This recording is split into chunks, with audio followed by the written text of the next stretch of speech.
plus proches d'une attitude rationnelle, sont les peuples sujets des territoires disputés. Pour ces peuples, la guerre est simplement une continuelle calamité qui, comme une vague de fond, va et vient en les balayant. Il leur est complètement indifférent de savoir de quel côté est le gagnant. Un changement de direction veut simplement dire pour eux le même travail qu'auparavant pour de nouveaux maîtres qui les traiteront exactement comme les anciens. Les travailleurs légèrement plus favorisés que nous appelons les prolétaires ne sont que par intermittence conscients de la guerre. On peut, quand c'est nécessaire, exciter en eux une frénésie de crainte et de haine. Mais laissés à eux-mêmes, ils sont capables d'oublier pendant de longues périodes que le pays est en guerre. C'est dans les rangs du parti, surtout du parti intérieur, que l'on trouve le véritable enthousiasme guerrier. Ce sont ceux qui la savent impossible, qui croient le plus fermement à la conquête du monde. Cet enchaînement spécial des contraires, savoir et ignorance, cynisme et fanatisme, est un des principaux traits qui distinguent la société océanienne. L'idéologie officielle abonde en contradictions, même quand elles n'ont aucune raison pratique d'exister.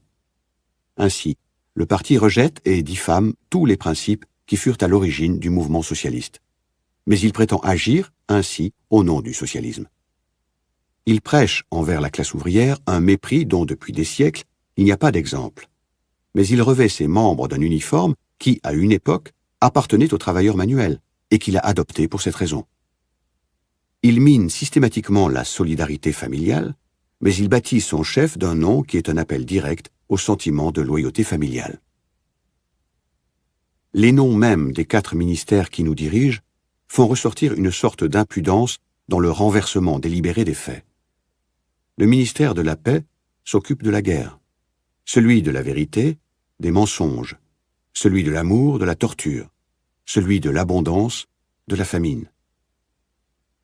Ces contradictions ne sont pas accidentelles. Elles ne résultent pas non plus d'une hypocrisie ordinaire. Elles sont des exercices délibérés de double pensée. Ce n'est en effet qu'en conciliant des contraires que le pouvoir peut être indéfiniment retenu. L'ancien cycle ne pouvait être brisé d'aucune autre façon. Pour que l'égalité humaine soit à jamais écartée, pour que les grands, comme nous les avons appelés, gardent perpétuellement leur place, la condition mentale dominante doit être la folie dirigée. Mais il y a une question que nous avons jusqu'ici presque ignorée. Pourquoi l'égalité humaine doit-elle être évitée? En supposant que le mécanisme du processus ait été exactement décrit, quel est le motif de cet effort considérable et précis pour figer l'histoire à un moment particulier? Nous atteignons ici au secret central. Comme nous l'avons vu, la mystique du parti, et surtout du parti intérieur, dépend de la double pensée.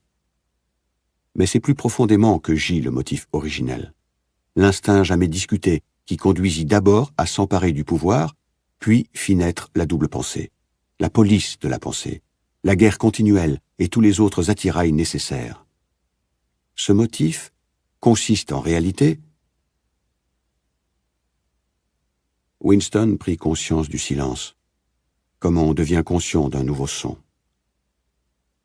Il lui sembla que depuis un moment Julia était bien immobile. Elle était couchée sur le côté, nue jusqu'à la taille, la main sur la joue, et une boucle noire lui tombait sur les yeux. Sa poitrine se soulevait et s'abaissait lentement et régulièrement. « Julia. » Pas de réponse. « Julia, tu dors ?»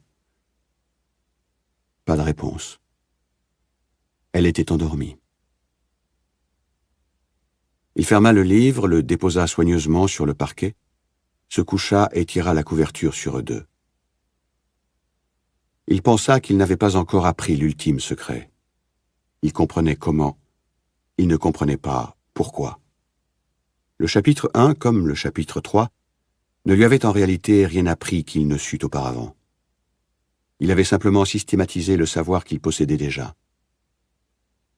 Mais après l'avoir lu, sa certitude de ne pas être fou était plus forte. Il y avait la vérité, il y avait le mensonge, et si l'on s'accrochait à la vérité, même contre le monde entier, on n'était pas fou. Un rayon jaune et oblique du soleil couchant entra par la fenêtre et tomba sur l'oreiller. Il ferma les yeux. Le soleil sur son visage et le corps lisse de la fille qui touchait le sien lui donnaient une sensation puissante, reposante de confiance. Il était en sécurité. Tout allait bien.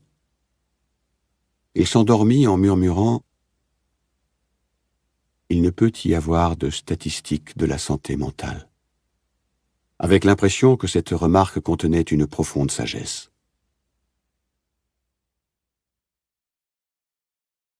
Quand il se réveilla, ce fut avec l'impression d'avoir dormi longtemps, mais un regard à la pendule démodée lui apprit qu'il n'était que 20h30. Il resta un moment à sommeiller, puis l'habituelle chanson, chantée à plein poumon, monta de la cour. Ce n'était qu'un rêve sans espoir. Il passa comme un jour d'avril, mais un regard et un mot, et les rêves qu'ils éveillent, tordent encore les fibres de mon cœur. La ritournelle semblait encore en vogue. On l'entendait par toute la ville. Elle tenait plus longtemps que la chanson de la haine. Julia se réveilla au bruit, s'étira voluptueusement et sortit du lit. « J'ai faim, » dit-elle. « Faisons encore un peu de café. Zut, le fourneau s'est éteint et l'eau est froide. » Elle prit le fourneau et le secoua. « Il n'y a plus de pétrole. Le vieux Carrington nous en donnera, je pense. » C'est bizarre. Je m'étais assuré qu'il était rempli. Elle ajouta « Je vais m'habiller. Il me semble qu'il fait plus froid. » Winston se leva aussi et s'habilla. La voix, infatigable, continuait à chanter. On dit que le temps apaise toute douleur. On dit que tout peut s'oublier. Mais les sourires et les pleurs, par-delà les années, tordent encore les fibres de mon cœur. Quand il eut attaché la ceinture de sa combinaison, il alla à la fenêtre. Le soleil devait descendre derrière les maisons. Il n'éclairait plus la cour. Les pavés étaient humides comme s'ils venaient d'être lavés, et Winston avait l'impression que le ciel avait été lavé aussi, tellement le bleu était frais et pâle entre les cheminées. La femme infatigable allait et venait, s'emplissait la bouche d'épingles, les enlevait, chantait, puis restait silencieuse, épinglait toujours plus de couches, encore et encore. Il se demanda si elle l'avait pour gagner sa vie, ou était simplement l'esclave de 20 ou 30 petits-enfants. Julia était venue près de lui. Ils regardaient ensemble, avec une sorte de fascination, la robuste silhouette d'en bas. Winston, frappé par l'attitude caractéristique de la femme, bras épais, levés pour atteindre la corde, puissante croupe saillante de jument, se rendit compte pour la première fois qu'elle était belle. Il ne lui était jamais venu à l'idée que le corps d'une femme de 50 ans, épanoui en des dimensions monstrueuses par les maternités, puis endurci, rendu rugueux par le travail jusqu'à être d'un grain plus grossier que celui d'un navet trop mûr, pouvait être beau. Mais il était beau. Et après tout, pourquoi ne le serait-il pas? Le corps solide et informe comme un bloc de granit, et la peau rouge et rugueuse, avaient le même rapport avec le corps d'une fille que le fruit de l'églantier avec une rose. Pourquoi le fruit serait-il tenu pour inférieur à la fleur? « Elle est belle, » murmura-t-il. « Elle a bien 1 mètre d'une hanche à l'autre, facilement, » dit Julia. « C'est son style de beauté, » répondit Winston. Il entourait facilement de son bras la souple taille de Julia. De la hanche au genou, son flanc était contre le sien. Aucun enfant ne naîtrait jamais d'eux. C'était la seule chose qu'il ne pourrait jamais faire. Il ne pourrait transmettre le secret d'un esprit à l'autre que par les mots. La femme d'en bas n'avait pas d'esprit. Elle n'avait que des bras forts, un cœur ardent, un ventre fertile. Il se demanda à combien d'enfants elle pouvait avoir donné naissance. Facilement à une 15aine. Elle avait eu sa floraison momentanée. Une année, peut-être, elle avait eu la beauté d'une rose sauvage. Puis elle avait soudain grossi comme un fruit fertilisé, et elle était devenue dure, rouge et rugueuse. Sa vie s'était passée à blanchir, brosser, repriser, cuisiner, balayer, polir, raccommoder, frotter, blanchir, d'abord pour ses enfants, puis pour ses petits-enfants, pendant 30 ans d'affilée. Au bout des 30 ans, elle chantait encore. Le respect mystique que Winston éprouvait à son égard était mêlé à l'aspect du ciel pâle et sans nuages qui s'étendait au loin derrière les cheminées.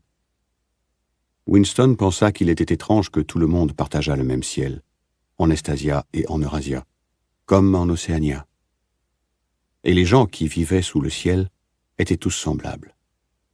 C'était partout dans le monde entier des centaines ou des milliers de millions de gens s'ignorant les uns les autres, séparés par des murs de haine et de mensonges, et cependant presque exactement les mêmes, des gens qui n'avaient jamais appris à penser, mais qui emmagasinaient dans leur cœur, leur ventre et leurs muscles la force qui, un jour, bouleverserait le monde. S'il y avait un espoir, il était chez les prolétaires. Sans avoir lu la fin du livre, Winston savait ce que devait être le message final de Goldstein. L'avenir appartenait aux prolétaires. Mais pouvait-on être certain que le monde qu'il construirait quand leur heure viendrait ne serait pas aussi étranger à lui, Winston Smith, que le monde du parti? Oui, car ce serait du moins un monde sain. Là où il y a égalité, il peut y avoir santé. Tôt ou tard, la force deviendrait consciente et agirait. Les prolétaires étaient immortels. On ne pouvait en douter quand on regardait la vaillante silhouette de la cour. À la fin, l'heure de leur réveil sonnerait. Et jusqu'à ce moment, même s'il n'arrivait que dans 2000 ans, ils resteraient vivants, malgré les intempéries, comme des oiseaux, transmettant d'un corps à l'autre la vitalité que le parti ne pouvait partager et ne pouvait tuer. « Te souviens-tu, demanda-t-il, de la grive qui chantait pour nous, le premier jour, à la lisière du bois? » Elle ne chantait pas pour nous, répondit Julia. Elle chantait pour se faire plaisir à elle-même. Non, pas même cela. Elle chantait, tout simplement. Les oiseaux chantaient, les prolétaires chantaient, le parti ne chantait pas. Partout dans le monde, à Londres et à New York, en Afrique et au Brésil, et dans les contrées mystérieuses et défendues par-delà les frontières, dans les rues de Paris et de Berlin, dans les villages de l'interminable plaine russe, dans les bazars de la Chine et du Japon, partout se dressait la même silhouette, solide et invincible, monstrueuse à force de travail et d'enfantement, qui peinait de sa naissance à sa mort, mais chantait encore. De ses reins puissants, une race d'êtres conscients devait un jour sortir. On était des morts. L'avenir leur appartenait. Mais on pouvait partager ce futur en gardant l'esprit vivant, comme ils gardaient le corps, et en transmettant la doctrine secrète que 2 et 2 font 4. Nous sommes des morts, dit-il. Nous sommes des morts, répéta Julia obéissante. Vous êtes des morts, dit une voix de fer derrière eux. Ils se séparèrent brusquement. Winston était glacé jusqu'aux entrailles. Il pouvait voir, tout autour des iris, le blanc des yeux de Julia dont le visage était devenu d'un blanc de lait. La tache de rouge qu'elle avait encore sur chaque joue ressortait crûment, presque comme si elle n'était pas reliée à la peau. « Vous êtes des morts », répéta la voix de fer. « Il était derrière le tableau », souffla Julia. « Il était derrière le tableau », dit la voix. « Restez où vous êtes. Ne faites aucun mouvement jusqu'à ce que je vous l'ordonne. » Ça y était. Ça y était à la fin. Il ne pouvait rien faire que rester debout à se regarder dans les yeux. Se sauver en courant, s'enfuir de la maison avant qu'il fût trop tard, une telle idée ne leur vint pas. On ne pouvait penser à désobéir à la voix de fer qui venait du mur. Il y eut un claquement, comme si un loquet avait été tourné, et un bruit de verre cassé. Le tableau était tombé sur le parquet, découvrant le télécran. « Maintenant, ils peuvent nous voir, » dit Julia. « Maintenant, nous pouvons vous voir, » dit la voix. Debout au milieu de la chambre, dos à dos, les mains croisées derrière la tête, sans vous toucher. Ils ne se touchaient pas. Mais il semblait à Winston qu'il pouvait sentir trembler le corps de Julia. Ou peut-être était-ce le tremblement du sien. Il pouvait à peine empêcher ses dents de claquer. Ses genoux, eux, échappaient à sa volonté. Il y avait en bas, à l'intérieur et à l'extérieur de la maison, un bruit de bottes. La cour paraissait pleine d'hommes. Le chant de la femme s'était brusquement arrêté. Il y eut un long bruit de roulement, comme si le baquet avait été lancé à travers la cour, puis une confusion de cris de colère qui se termina par un cri de douleur. « La maison est cernée, » dit Winston. « La maison est cernée, » dit la voix. Il entendit Julia serrer les dents. « Je suppose que nous ferions aussi bien de nous dire adieu, » dit-elle. « Vous feriez aussi bien de vous dire adieu, » dit la voix. Alors une autre voix, tout à fait différente, la voix claire d'un homme cultivé, que Winston eut l'impression d'avoir déjà entendu, intervint. « Et à propos, pendant que nous en sommes à ce sujet, voici une chandelle pour aller vous coucher. Voici un couperet pour couper votre tête. » Quelque chose s'écrasa sur le lit, derrière Winston. Le haut d'une échelle avait été poussé à travers la fenêtre et avait fait tomber le cadre. Quelqu'un grimpait par là. On entendit le bruit des bottes qui montaient l'escalier. La pièce fut remplie d'hommes solides, en uniforme noir, chaussés de bottes ferrées et munis de matraques. Winston ne tremblait plus. Il bougeait à peine, même les yeux. Une seule chose comptait, rester immobile. Rester immobile et ne pas leur fournir de prétexte pour vous battre. Un homme à la mâchoire de boxeur, dont la bouche ne formait qu'un trait, s'arrêta devant lui en balançant pensivement sa matraque entre le pouce et l'index. Winston rencontra son regard. L'impression de nudité qu'il ressentait, avec les mains derrière la tête et le visage et le corps exposés tout entier, était presque insupportable. L'homme sortit un bout de langue blanche, lécha l'endroit où auraient dû se trouver ses lèvres, puis y passa. Il y eut un nouveau fracas. Quelqu'un avait pris sur la table le presse-papier de verre et le réduisait en miettes contre la pierre du foyer. Le fragment de corail, une fleur minuscule et plissée comme un bouton de rose en sucre sur un gâteau, roula sur le tapis. Combien, pensa Winston, combien il avait toujours été petit. Il y eut un halètement et le bruit d'un coup derrière lui. Il reçut sur la jambe un violent coup de pied qui lui fit presque perdre l'équilibre. Un des hommes avait lancé à Julia un coup de poing en plein plexus solaire, qu'il avait fait se plier en deux comme une règle de poche. Étendue sur le parquet, elle s'efforçait de retrouver son souffle. Winston n'osa tourner la tête, même d'1 millimètre, mais le visage livide, haletant, venait parfois dans l'angle de sa vision. Même à travers sa terreur, il lui semblait sentir la douleur dans son propre corps, la douleur mortelle qui était cependant moins urgente que la lutte pour reprendre son souffle. Il savait ce qu'elle devait ressentir, la souffrance terrible, torturante, qui ne vous quitte pas, mais à laquelle on ne peut penser encore, car il est nécessaire avant tout de pouvoir respirer. Deux des hommes la saisirent par les genoux et les épaules et l'emportèrent hors de la pièce comme un sac. Winston entrevit rapidement son visage retourné vers le bas, jaune et contorsionné, les yeux fermés, une tache rouge sur chaque joue. Et c'est la dernière vision qu'il eut d'elle. Il était debout, immobile comme un mort. Personne ne l'avait encore frappé. Des pensées qui venaient d'elle-même, mais qui paraissaient absolument sans intérêt, commencèrent à lui traverser l'esprit. Il se demanda si on avait pris M. Carrington. Il se demanda ce qu'on avait fait à la femme de la cour.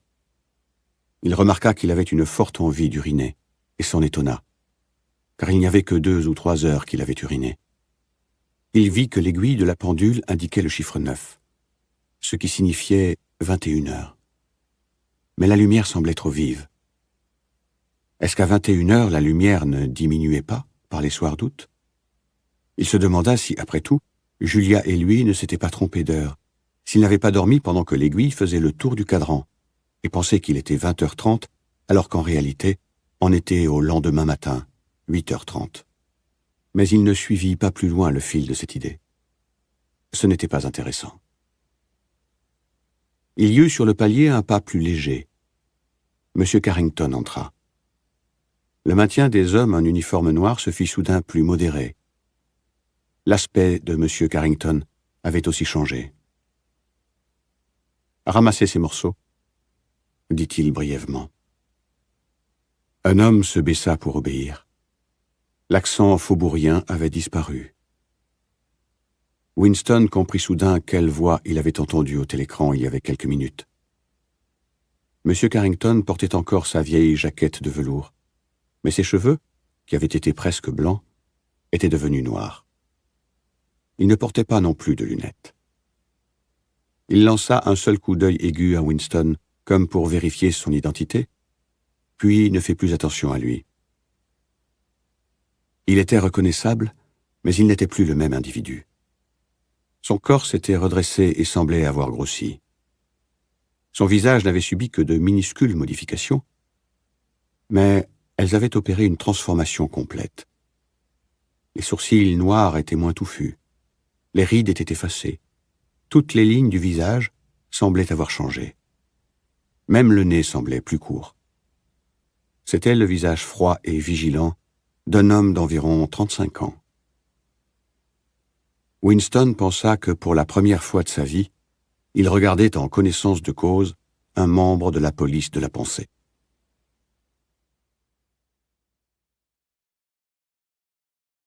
Winston ignorait où il se trouvait. Probablement au ministère de l'Amour, mais il n'y avait aucun moyen de s'en assurer. Il était dans une cellule au plafond élevé, sans fenêtre, aux murs blancs de porcelaine brillante. Des lampes dissimulées l'emplissaient d'une froide lumière, et Winston entendait un bourdonnement lent et continu, qui, pensa-t-il, avait probablement un rapport avec la fourniture de l'air. Un banc, qui était une sorte d'étagère juste assez large pour s'asseoir, faisait le tour de la pièce, coupé seulement par la porte et, au fond de la pièce, par un seau hygiénique qui n'avait pas de siège en bois. Il y avait 4 télécrans, un dans chaque mur. Winston sentait au ventre une douleur sourde. Elle ne l'avait pas quitté depuis qu'on l'avait jeté dans un fourgon fermé et emporté. Mais il avait faim aussi, une sorte de faim malsaine qui le rongeait. Il pouvait y avoir 24 heures qu'il n'avait mangé, peut-être 36. Il ne savait toujours pas, et probablement ne saurait jamais, si c'était le matin ou le soir qu'on l'avait arrêté. Depuis son arrestation, il n'avait rien eu à manger. Il était assis, les mains croisées sur les genoux, aussi immobile qu'il le pouvait sur le banc étroit. Il avait déjà appris à rester assis sans bouger. Quand il faisait un mouvement inattendu, on criait sur lui du télécran. Mais son désir de nourriture augmentait et le dominait. Ce qu'il désirait par-dessus tout, c'était un morceau de pain. Il avait dans l'idée qu'il y avait quelques miettes de pain dans la poche de sa combinaison. Il était même possible, il le pensait parce que, de temps en temps, quelque chose semblait lui chatouiller la jambe, qu'il y eût là un morceau de croûte qu'il pourrait saisir. À la fin, la tentation de s'en assurer l'emporta sur sa crainte. Il glissa une main dans sa poche.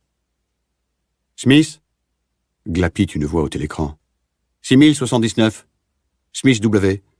Dans les cellules, les mains doivent rester hors des poches. » Il s'immobilisa de nouveau, les mains croisées sur les genoux. Avant d'être amené là, il avait été conduit à un autre endroit qui devait être une prison ordinaire ou un cachot temporaire employé par les patrouilles. Il ne savait pas combien de temps il y était resté. Quelques heures de toute façon. Sans pendule et sans lumière solaire, il est difficile d'évaluer le temps. C'était un endroit bruyant qui sentait mauvais. Il avait été placé dans une cellule analogue à celle où il se trouvait actuellement, mais qui était ignoblement sale et toujours remplie de 10 ou 15 personnes.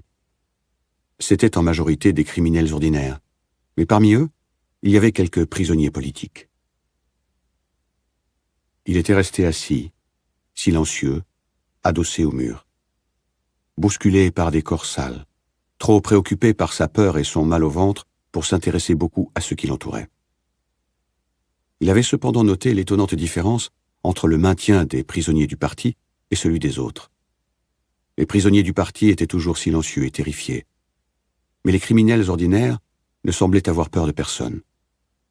Ils vociféraient des insultes à l'adresse des gardes, luttaient férocement quand leurs effets étaient saisis, écrivaient des mots obscènes sur le parquet, mangeaient de la nourriture passée en fraude, qu'ils tiraient de mystérieuses cachettes dans leurs vêtements, criaient même contre le télécran quand il essayait de restaurer l'ordre. Quelques-uns semblaient en bons termes avec les gardes, les appelaient par des surnoms et essayaient par des cajoleries de se faire passer des cigarettes par le trou d'espion de la porte. Les gardes aussi montraient envers les criminels ordinaires une certaine indulgence, même quand ils devaient les traiter durement. On parlait beaucoup des camps de travaux forcés, où de nombreux prisonniers s'attendaient à être envoyés. Tout allait très bien dans les camps, aussi longtemps que l'on avait de bonnes relations et que l'on connaissait les ficelles. Il y avait la corruption, le favoritisme et les dissipations de toutes sortes.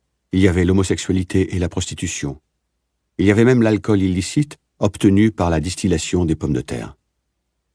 On ne donnait les postes de confiance qu'aux criminels communs, spécialement aux gangsters et aux meurtriers qui formaient une sorte d'aristocratie. Toutes les besognes rebutantes étaient faites par les criminels politiques. Il y avait un va-et-vient constant de prisonniers de tout modèle, colporteurs de drogue, voleurs, bandits, vendeurs du marché noir, ivrognes, prostituées. Quelques-uns des ivrognes étaient si violents que les autres prisonniers devaient s'unir pour les maîtriser. Une femme énorme, épave d'environ 60 ans, aux grandes mamelles ballottantes, aux épaisses boucles de cheveux blancs défaits, fut apportée hurlante et frappant du pied par 4 gardes qui la tenaient chacun par un bout. Ils lui arrachèrent les bottes avec lesquelles elle avait essayé de les frapper et la jetèrent dans le giron de Winston qui en eut les fémurs presque brisés. La femme se redressa et les poursuivit de cris de « sale bâtard ». Remarquant alors qu'elle était assise sur quelque chose qui n'était pas plat, elle glissa des genoux de Winston sur le banc. « Pardon, chérie, » dit-elle. « Je me serais pas assise sur toi. C'est ces animaux qui m'ont mise là. Ils savent pas traiter les dames, pas ?» Elle s'arrêta, se tapota la poitrine et rota. « Pardon, » dit-elle. « Je suis pas tout à fait dans mon assiette. » Elle se pencha en avant et vomit copieusement sur le parquet. « Ça va mieux, » dit-elle en se rejetant en arrière, les yeux fermés. « Faut jamais garder ça, je te dis. Faut le sortir pendant que c'est comme frais sur l'estomac. » Elle reprenait vie. Elle se tourna pour jeter un autre regard à Winston et parut se toquer immédiatement de lui. Elle entoura l'épaule de Winston de son bras énorme et l'attira à elle, lui soufflant au visage une odeur de bière et de vomissure. « Comment tu t'appelles, chérie ?» demanda-t-elle. « Smith », répondit Winston. « Smith ?» répéta la femme. « Ça, c'est drôle. Je m'appelle Smith aussi. Eh bien, ajouta-t-elle avec sentiment, je pourrais être ta mère. » Elle pourrait être ma mère, pensa Winston. Elle avait à peu près l'âge et le physique voulu, et il était probable que les gens changeaient quelque peu après 20 ans de travaux forcés. Personne d'autre ne lui avait parlé. Les criminels ordinaires ignoraient dans une surprenante mesure les prisonniers du parti.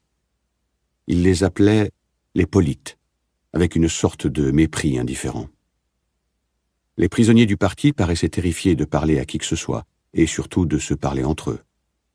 Une fois seulement, alors que 2 membres du parti, 2 femmes, étaient serrées l'une contre l'autre sur le banc, il surprit dans le vacarme des voix quelques mots rapidement chuchotés, et en particulier une allusion à quelque chose appelé « salle 1O1 », qu'il ne comprit pas. Il pouvait y avoir 2 ou 3 heures qu'on l'avait apporté là. La douleur sourde de son ventre était continuelle, mais parfois elle s'atténuait, parfois elle empirait, et le champ de sa pensée s'étendait ou se rétrécissait suivant le même rythme. Quand elle augmentait, il ne pensait qu'à la douleur elle-même et à son besoin de nourriture. Quand elle s'atténuait, il était pris de panique. Il y avait des moments où il imaginait ce qui devait lui arriver avec une telle intensité que son cœur battait au galop et que sa respiration s'arrêtait. Il sentait les coups de matraque sur ses épaules et de bottes ferrées sur ses tibias. Il se voyait lui-même rampant sur le sol et criant grâce de sa bouche aux dents cassées.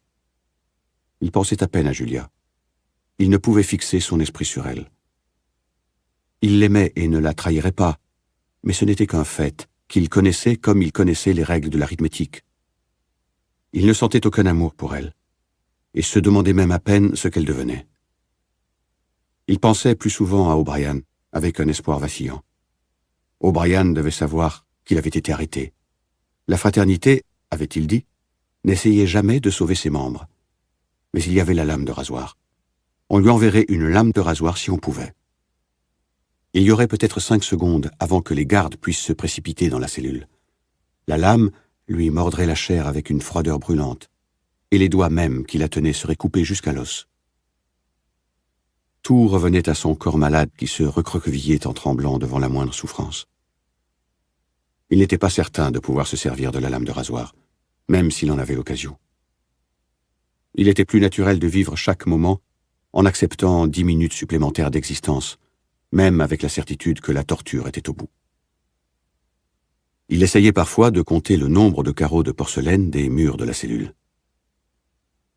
Cela aurait été facile s'il n'en perdait toujours le compte à un point ou à un autre. Il se demandait plus souvent où et à quelle heure du jour il se trouvait. Parfois, il avait la certitude qu'il faisait grand jour au dehors. L'instant suivant, il était également certain qu'il faisait un noir d'encre.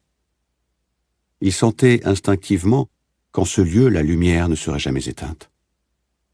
C'était l'endroit où il n'y avait pas d'obscurité.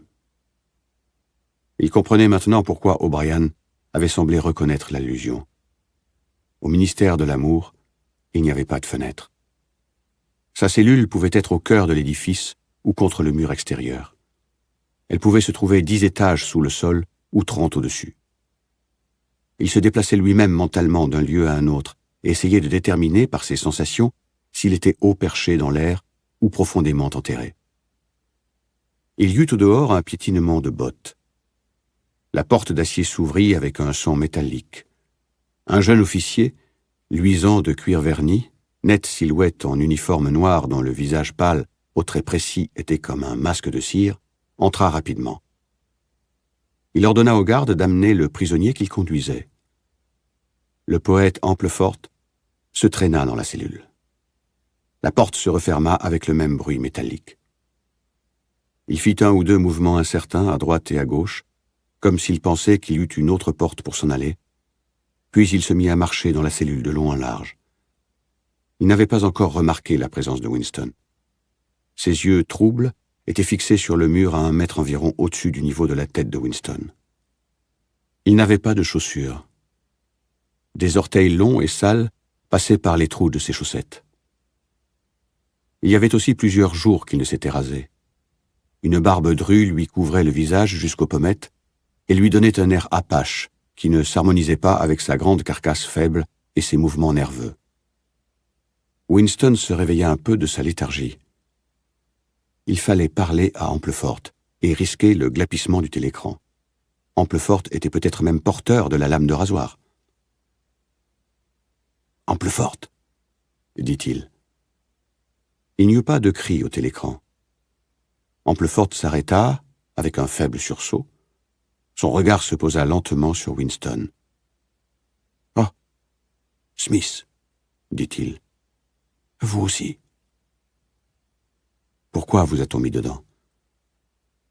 Pour vous dire la vérité. » Il s'assit gauchement sur le banc en face de Winston. « Il n'y a qu'un crime, n'est-ce pas? Dit-il.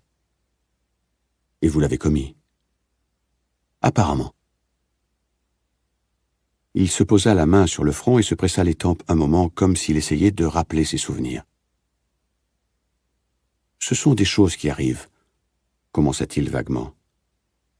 J'ai pu trouver une raison possible, ce qui est sans doute une indiscrétion. Nous sortions une édition définitive des poèmes de Kipling. J'ai laissé le mot « God » à la fin d'un vers. Je ne pouvais faire autrement, ajouta-t-il presque avec indignation et relevant le visage pour regarder Winston. Il était impossible de changer le vers. La rime était rode. Savez-vous qu'il n'y a que 12 rimes en rode dans toute la langue? Je me suis raclé les méninges pendant des jours. Il n'y a pas d'autres rimes. L'expression de son visage changea. Son air contrarié disparut, et il parut un moment presque content. Une sorte de chaleur intellectuelle, la joie du pédant qui a découvert un fait inutile, brilla à travers sa barbe sale et emmêlée. « Vous êtes-vous jamais rendu compte, demanda-t-il, que toute l'histoire de la poésie anglaise a été déterminée par le fait que la langue anglaise manque de rimes? » Non. Cette idée particulière n'était jamais venue à Winston. Vu les circonstances, elle ne le frappa d'ailleurs pas comme particulièrement importante ou intéressante. « Savez-vous quelle heure il est » demanda-t-il. Amplefort parut de nouveau surpris. « J'y ai à peine pensé, » dit-il. « Ils m'ont arrêté il y a peut-être 2 jours ou 3. » Son regard fit rapidement le tour des murs, comme s'il s'attendait à trouver une fenêtre quelque part. « Ici, il n'y a aucune différence entre la nuit et le jour. Je ne vois pas comment on peut calculer l'heure ici. » Ils causèrent à bâton rompu pendant quelques minutes, puis, sans raison apparente, un glapissement du télécran leur ordonna de rester silencieux. Winston demeura calmement assis, les mains croisées. Amplefort, trop grand pour être à son aise sur le banc étroit, se tournait et se retournait, les mains jointes tantôt autour d'un genou, tantôt autour de l'autre. Le télécran lui aboya de se tenir immobile. Le temps passait. 20 minutes, 1 heure, il était difficile d'en juger. Une fois encore, il y eut un bruit de bottes à l'extérieur. Les entrailles de Winston se contractèrent. Bientôt, peut-être dans 5 minutes, peut-être tout de suite, le piétinement des bottes signifierait que son tour était venu. La porte s'ouvrit. Le jeune officier au visage glacé entra dans la cellule. D'un bref mouvement de la main, il indiqua Amplefort. « Salle 101, » dit-il. Amplefort sortit lourdement entre les gardes, le visage vaguement troublé, mais incompréhensif. Un long moment, sembla-t-il, passa. La douleur s'était ravivée au ventre de Winston. Son esprit allait à la dérive autour de la même piste, comme une balle qui retomberait toujours dans la même série d'encoches. Il n'avait que 6 pensées. La douleur au ventre, un morceau de pain, le sang et les hurlements, O'Brien, Julia, la lame de rasoir. Un nouveau spasme lui tordit les entrailles. Les lourdes bottes approchaient. Quand la porte s'ouvrit, le courant d'air fit pénétrer une puissante odeur de sueur refroidie. Parsons entra dans la cellule. Il portait un short kaki et une chemise de sport. Cette fois, Winston fut surpris jusqu'à s'oublier. « Vous, ici ?» dit-il. Parsons lui lança un coup d'œil qui n'indiquait ni intérêt ni surprise, mais seulement de la souffrance. Il se mit à arpenter la pièce d'une démarche saccadée, incapable évidemment de rester immobile. Chaque fois qu'il redressait ses genoux rondelets, on les voyait trembler. Ses yeux écarquillés avaient un regard fixe, comme s'il ne pouvait s'empêcher de regarder quelque chose au loin. « Pourquoi êtes-vous ici ?» demanda Winston. « Crime par la pensée », répondit Parsons, presque en pleurnichant. Le son de sa voix impliquait tout de suite un aveu complet de sa culpabilité et une sorte d'horreur incrédule qu'un tel mot pût lui être appliqué. Il s'arrêta devant Winston et se mit à en appeler à lui avec véhémence. « Vous ne pensez pas qu'on va me fusiller, vieux? On ne fusille pas quelqu'un qui n'a pas réellement fait quelque chose. Seulement des idées qu'on ne peut empêcher de venir.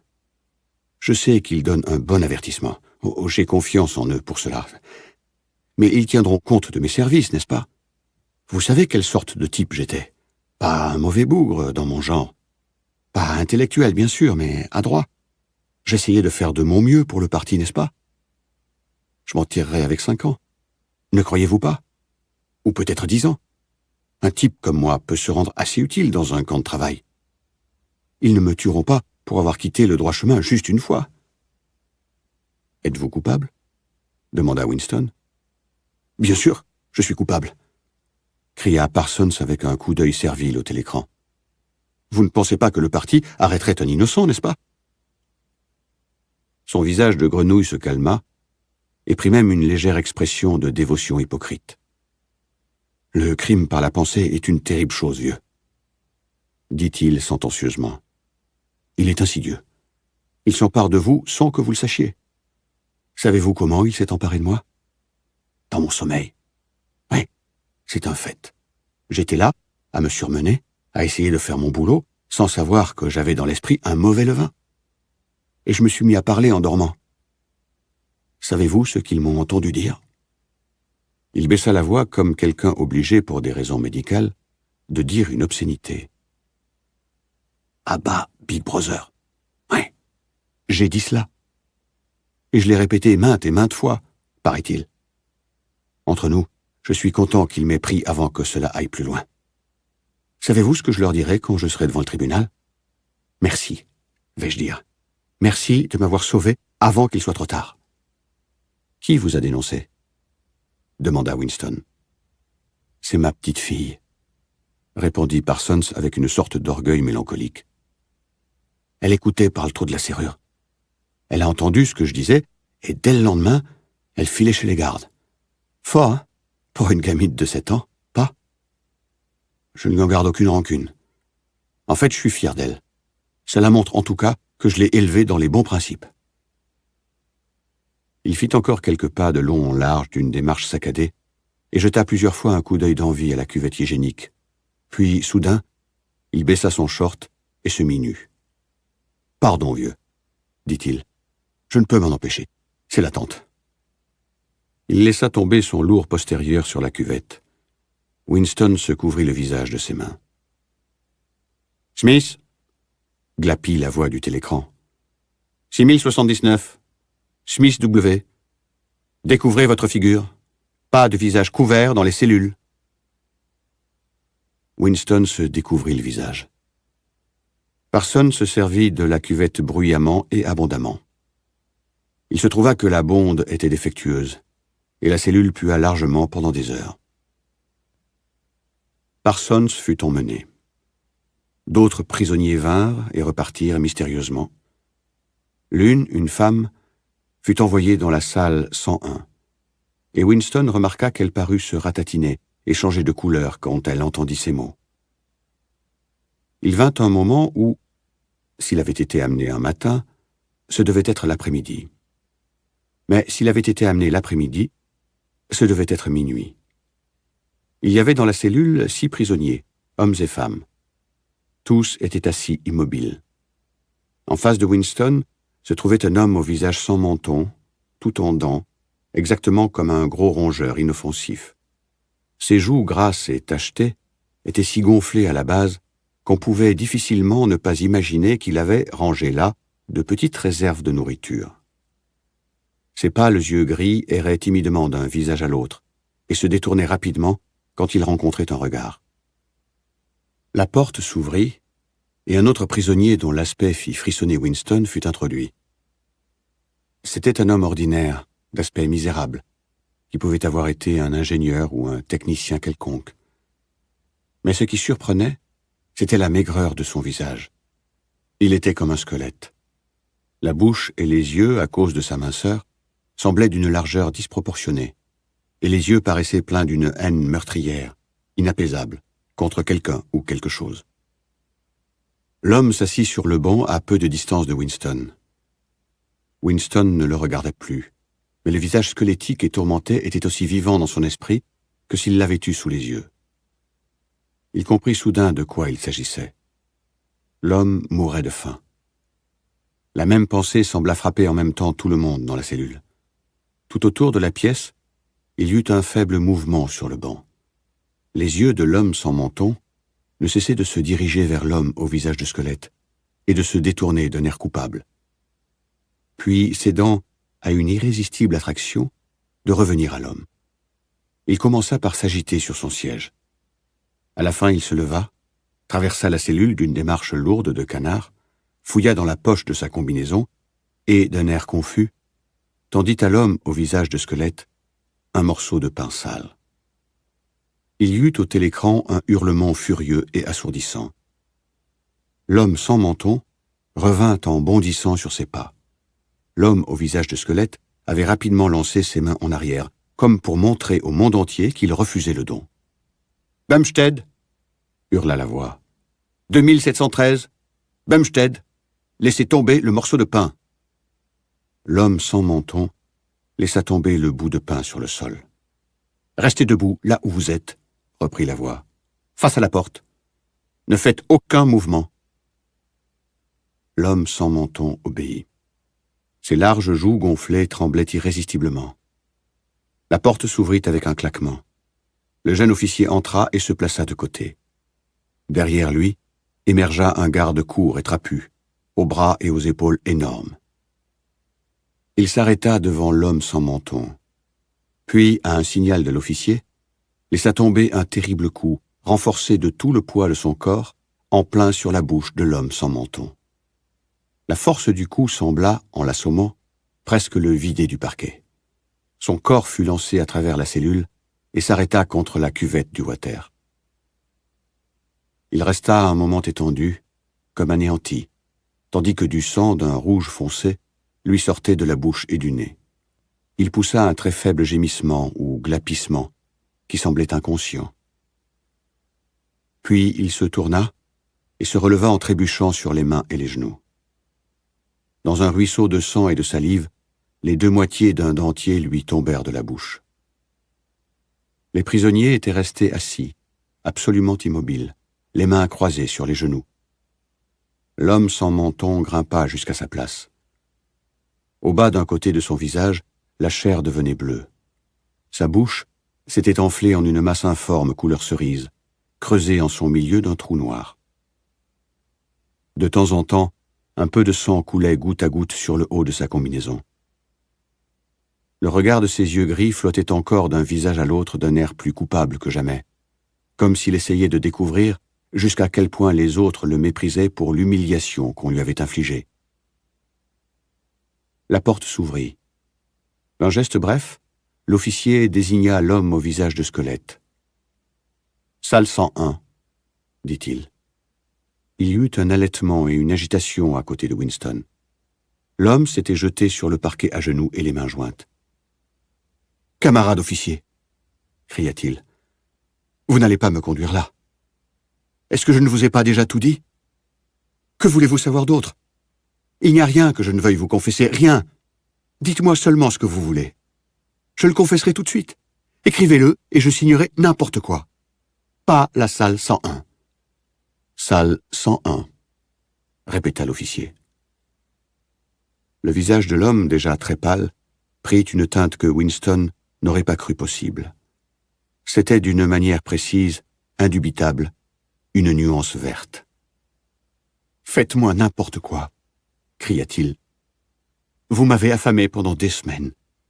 Finissez-en et laissez-moi mourir. Fusillez-moi, pendez-moi, condamnez-moi à 25 ans. Y a-t-il quelqu'un d'autre que vous désiriez que je trahisse? Dites seulement qui c'est, et je dirai tout ce que vous voudrez. Cela m'est égal qui c'est. Et ce que vous lui ferez aussi. J'ai une femme et 3 enfants. L'aîné n'a pas 6 ans. Vous pouvez les prendre tous et leur couper la gorge, sous mes yeux. Je resterai là et je regarderai. Mais pas la salle 101. Salle 101, dit l'officier. L'homme, comme un fou, regarda les autres autour de lui, comme s'il pensait qu'il pourrait mettre à sa place une autre victime. Ses yeux s'arrêtèrent sur le visage écrasé de l'homme sans menton. Il tendit un bras maigre. « C'est celui-là que vous devez prendre, pas moi !» cria-t-il. « Vous n'avez pas entendu? Quand on lui a défoncé la gueule, ce qu'il a dit? Donnez-moi une chance et je vous le répéterai mot pour mot. C'est lui qui est contre le parti, pas moi !» Les gardes s'avancèrent. La voix de l'homme s'éleva et devint déchirante. « Vous ne l'avez pas entendu ?» répéta-t-il. « Le télécran ne marchait pas. C'est lui, votre homme. Prenez-le. Pas moi. » Les 2 robustes gardes s'étaient arrêtés pour le prendre par les bras. Mais il se jeta sur le parquet et s'agrippa à l'un des pieds de fer qui supportaient le banc. Il avait poussé un hurlement sans nom, comme un animal. Les gardes le saisirent pour l'arracher au banc, mais il s'accrocha avec une force étonnante. Pendant peut-être 20 secondes, ils le tirèrent de toute leur force. Les prisonniers étaient assis, immobiles, les mains croisées sur les genoux, le regard fixé droit devant eux. Le hurlement s'arrêta. L'homme économisait son souffle pour s'accrocher. Il y eut alors une autre sorte de cri. D'un coup de son pied botté, un garde lui avait cassé les doigts d'une main. Ils le traînèrent et le mirent debout. « Salle 101 », dit l'officier. L'homme fut emmené trébuchant, tête basse, frottant sa main écrasée, toute sa combativité épuisée. Un long temps s'écoula. Si l'homme au visage squelettique avait été emmené à minuit, on était au matin. S'il avait été emmené le matin, on était à l'après-midi. Winston était seul. Il était seul depuis des heures. La souffrance éprouvée à rester assis sur le banc étroit était telle que souvent il se levait et marchait, sans recevoir de blâme du télécran. Le morceau de pain se trouvait encore là, où l'homme sans menton l'avait laissé tomber. Il fallait au début un grand effort à Winston pour ne pas le regarder. Mais la faim faisait maintenant place à la soif. Sa bouche était pâteuse et avait mauvais goût. Le bourdonnement et la constante lumière blanche produisaient une sorte de faiblesse, une sensation de vide dans sa tête. Il se levait parce que la souffrance de ses os n'était plus supportable, puis, presque tout de suite, il se rasseyait parce qu'il avait trop le vertige pour être sûr de tenir sur ses pieds. Dès qu'il pouvait dominer un peu ses sensations, la terreur réapparaissait. Parfois, avec un espoir qui allait s'affaiblissant, il pensait à O'Brien et à la lame de rasoir. Peut-être la lame de rasoir arriverait-elle cachée dans la nourriture, s'il était jamais nourri. Plus confusément, il pensait à Julia. Quelque part, elle souffrait peut-être beaucoup plus intensément que lui. Il se pouvait qu'elle fût, à l'instant même, en train de hurler de douleur. Il pensa, si je pouvais, en doublant ma propre souffrance, sauver Julia, le ferais-je? Oui, je le ferais. Mais ce n'était qu'une décision intellectuelle, prise parce qu'il savait qu'il devait la prendre. Il ne la sentait pas. Dans ce lieu, on ne sentait que la peine et la prescience de la peine. Était-il possible, en outre, quand on souffrait réellement, de désirer, pour quelque raison que ce fût, que la douleur augmente? Mais il n'était pas encore possible de répondre à cette question. Les bottes approchaient de nouveau. La porte s'ouvrit. O'Brien entra. Winston se dressa sur ses pieds. Le choc de cette visite lui avait enlevé toute prudence. Pour la première fois, depuis de nombreuses années, il oublia la présence du télécran. « Ils vous ont pris aussi » cria-t-il. « Ils m'ont pris depuis longtemps » dit O'Brien presque à regret, avec une douce ironie. Il s'écarta. Derrière lui émergea un garde au large torse, muni d'une longue matraque noire. « Vous le saviez, Winston, » dit O'Brien. « Ne vous mentez pas à vous-même. Vous le saviez. Vous l'avez toujours su. » Oui, il le voyait maintenant. Il l'avait toujours su. Mais il n'avait pas le temps d'y réfléchir. Tout ce qu'il avait d'yeux était pour la matraque que tenait la main du garde. Elle pouvait tomber n'importe où, sur le sommet de la tête, sur le bout de l'oreille, sur le bras, sur l'épaule. L'épaule. Il s'était effondré sur les genoux, presque paralysé, tenant de son autre main son épaule blessée. Tout avait explosé dans une lumière jaune. Inconcevable. Inconcevable qu'un seul coup pût causer une telle souffrance. La lumière s'éclaircit, et il put voir les deux autres qui le regardaient. Le garde riait de ses contorsions. Une question, en tout cas, avait trouvé sa réponse. Jamais, pour aucune raison au monde, on ne pouvait désirer un accroissement de douleur. De la douleur, on ne pouvait désirer qu'une chose, qu'elle s'arrête. Rien au monde n'était aussi pénible qu'une souffrance physique. Devant la douleur, il n'y a pas de héros. Aucun héros, se répéta-t-il, tandis qu'il se tordait sur le parquet, étreignant sans raison son bras gauche estropié.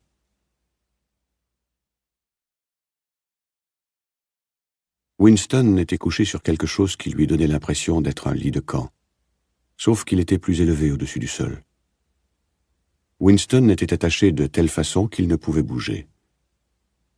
Une lumière qui semblait plus forte que d'habitude lui tombait sur le visage. O'Brien était debout à côté de lui et le regardait attentivement. De l'autre côté se tenait un homme en veste blanche qui tenait une seringue hypodermique. Même après que ses yeux se fussent ouverts, Winston ne prit conscience de ce qui l'entourait que graduellement. Il avait l'impression de venir d'un monde tout à fait différent, d'un monde immergé profondément au-dessous de celui-ci, et d'entrer dans la salle en nageant. Il ne savait pas combien de temps il était resté immergé. Depuis le moment de son arrestation, il n'avait vu ni la lumière du jour ni l'obscurité. En outre, la suite de ses souvenirs n'était pas continue. Il y avait eu des instants où la conscience, même le genre de conscience que l'on a dans le sommeil, s'était arrêtée net et avait reparu après un intervalle vide. Mais était-ce des jours, des semaines, ou seulement des secondes d'intervalle?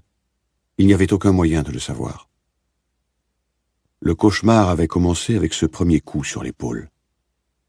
Il devait comprendre plus tard que tout ce qui lui advint alors n'était qu'un préliminaire, une routine de l'interrogatoire à laquelle presque tous les prisonniers étaient soumis. Il y avait une longue liste de crimes, espionnage, sabotage et le reste, que tout le monde, naturellement, devait confesser. La confession était une formalité, mais la torture était réelle. Combien de fois il avait été battu, combien de temps les coups avaient duré, il ne s'en souvenait pas. Il y avait toujours contre lui à la fois 5 ou 6 hommes en noir. Parfois c'étaient les poings, parfois les matraques, parfois les verges d'acier, parfois les bottes. Il lui arrivait de se rouler sur le sol sans honte, comme un animal, en se tordant de côté et d'autre, dans un effort interminable et sans espoir pour esquiver les coups de pied. Il s'attirait simplement plus et encore plus de coups, dans les côtes, au ventre, sur les épaules, sur les tibias, à l'aine, aux testicules, sur le coccyx. La torture se prolongeait parfois si longtemps qu'il lui semblait que le fait cruel, inique, impardonnable n'était pas que les gardes continuassent à le battre, mais qu'il ne put se forcer à perdre connaissance. Il y avait des moments où son courage l'abandonnait à un point tel qu'il se mettait à crier grâce avant même que les coups ne commencent. Des moments où la seule vue d'un poing qui reculait pour prendre son élan suffisait à lui faire confesser un flot de crimes réels et imaginaires. Il y avait d'autres moments où il commençait avec la résolution de ne rien confesser, où chaque mot devait lui être arraché entre des halètements de douleur. Et il y avait des instants où il essayait faiblement un compromis, où il se disait « Je vais me confesser, mais pas encore. Je vais tenir jusqu'à ce que la souffrance devienne insupportable. 3 coups de pied de plus, 2 coups de plus, puis je leur dirai ce qu'ils veulent. » Il était parfois battu au point qu'il pouvait à peine se redresser. Puis, il était jeté comme un sac de pommes de terre sur le sol de pierre d'une cellule. On le laissait récupérer ses forces quelques heures, puis on l'emmenait et on le battait encore. Il y avait aussi des périodes plus longues de rétablissement. Il s'en souvenait confusément, car il les passait surtout dans la stupeur et le sommeil. Il se souvenait d'une cellule où il y avait un lit de bois, sorte d'étagère qui sortait du mur, une cuvette d'étain, des repas de soupe chaude et de pain, parfois du café. Il se souvenait d'un coiffeur hargneux qui vint le raser et le tondre, et d'hommes à l'air affairé, antipathiques, vêtus de vestes blanches, qui lui prenaient le pouls, lui tapotaient les articulations pour étudier ses réflexes, lui relevaient les paupières, le palpaient de doigts durs pour trouver les os cassés, et lui enfonçaient des aiguilles dans les bras pour le faire dormir. Les passages à tabac se firent moins fréquents, et devinrent surtout une menace, une horreur à laquelle il pourrait être renvoyé si les réponses n'étaient pas satisfaisantes.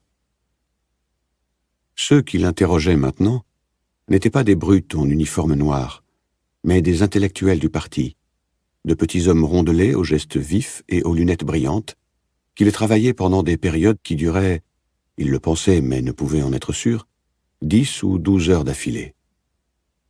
Ses autres questionneurs veillaient à ce qu'il souffrît constamment d'une légère douleur, mais ce n'était pas surtout sur la souffrance qu'ils comptaient.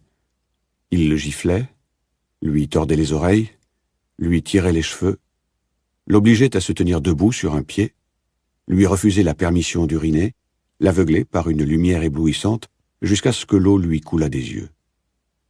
Mais leur but était simplement de l'humilier et d'annihiler son pouvoir de discussion et de raisonnement. Leur arme réelle était cet interrogatoire sans pitié qui se poursuivait sans arrêt, heure après heure, qui le prenait en défaut, lui tendait des pièges, dénaturait tout ce qu'il disait, le convainquait à chaque pas de mensonges et de contradictions, jusqu'à ce qu'il se mit à pleurer, autant de honte que de fatigue nerveuse. Il lui arrivait de pleurer une demi-douzaine de fois dans une seule session. Ses bourreaux, la plupart du temps, vociféraient qu'il voulait les tromper et menaçaient à chaque hésitation de le livrer de nouveau aux gardes. Mais parfois il changeait soudain de ton, lui donnait du camarade, en appelait à lui au nom de Long Sauce et de Big Brother, et lui demandait tristement si, même en cet instant, il ne lui restait aucune loyauté envers le parti qui pût le pousser à désirer défaire le mal qu'il avait fait. Quand, après des heures d'interrogatoire, son courage s'en allait en lambeaux, même cet appel pouvait le réduire à un larmoiement hypocrite. En fin de compte, les voix grondeuses l'abattirent plus complètement que les bottes et les poings des gardes. Il devint simplement une bouche qui prononçait, une main qui signait tout ce qu'on lui demandait. Son seul souci était de deviner ce qu'on voulait qu'il confessât, et de le confesser rapidement, avant que les brimades ne recommencent. Il confessa l'assassinat de membres éminents du parti, la distribution de pamphlets séditieux, le détournement de fonds publics, la vente de secrets militaires, les sabotages de toutes sortes. Il confessa avoir été un espion à la solde du gouvernement estasien depuis 1968. Il confessa qu'il était un religieux, un admirateur du capitalisme et un inverti. Il confessa avoir tué sa femme, bien qu'il sût, et ses interrogateurs devaient le savoir aussi, que sa femme était encore vivante. Il confessa avoir été pendant des années personnellement en contact avec Goldstein et avoir été membre d'une organisation clandestine qui comptait presque tous les êtres humains qu'il eût jamais connus. Il était plus facile de tout confesser et d'accuser tout le monde. En outre, tout en un sens était vrai. Il était vrai qu'il avait été l'ennemi du parti, et aux yeux du parti, il n'y avait pas de distinction entre la pensée et l'acte. Winston avait aussi des souvenirs d'un autre genre. Ils se dressaient dans son esprit, sans lien entre eux, comme des tableaux entourés d'ombre. Il se trouvait dans une cellule qui pouvait avoir été sombre ou claire, car il ne pouvait rien voir qu'une paire d'yeux. Il y avait tout près une sorte d'instrument dont le tic-tac était lent et régulier. Les yeux devinrent plus grands et plus lumineux. Il se détacha soudain de son siège, flotta, plongea dans les yeux et fut englouti. Il était attaché à une chaise entourée de cadrans sous une lumière aveuglante. Un homme vêtu d'une blouse blanche lisait les chiffres des cadrans. Il y eut un piétinement de lourdes bottes au dehors. La porte s'ouvrit en claquant. L'officier au visage de cire entra, suivi de 2 gardes. « Salle 101 », dit l'officier. L'homme à la blouse blanche ne se retourna pas. Il ne regarda pas non plus Winston. Il ne regardait que les cadrans. Il roulait dans un immense couloir d'1 kilomètre de long, plein d'une glorieuse lumière dorée. Il se tordait de rire et se confessait à haute voix en criant à tue-tête. Il confessait tout, même les choses qu'il avait réussi à garder secrètes sous la torture. Il racontait l'histoire entière de sa vie à un auditeur qui la connaissait déjà.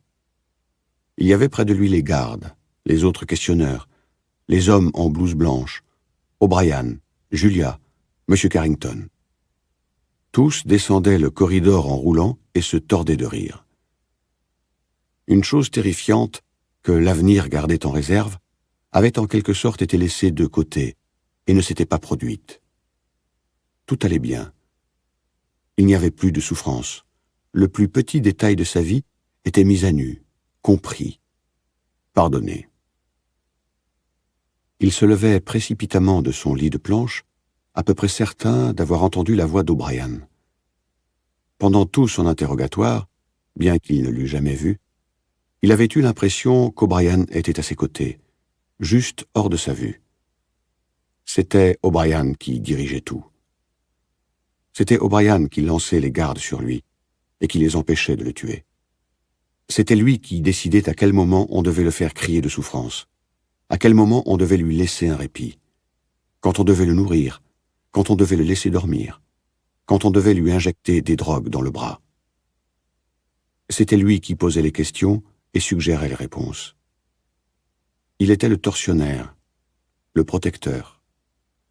Il était l'inquisiteur, il était l'ami. Une fois, Winston ne pouvait se rappeler si c'était pendant un sommeil artificiel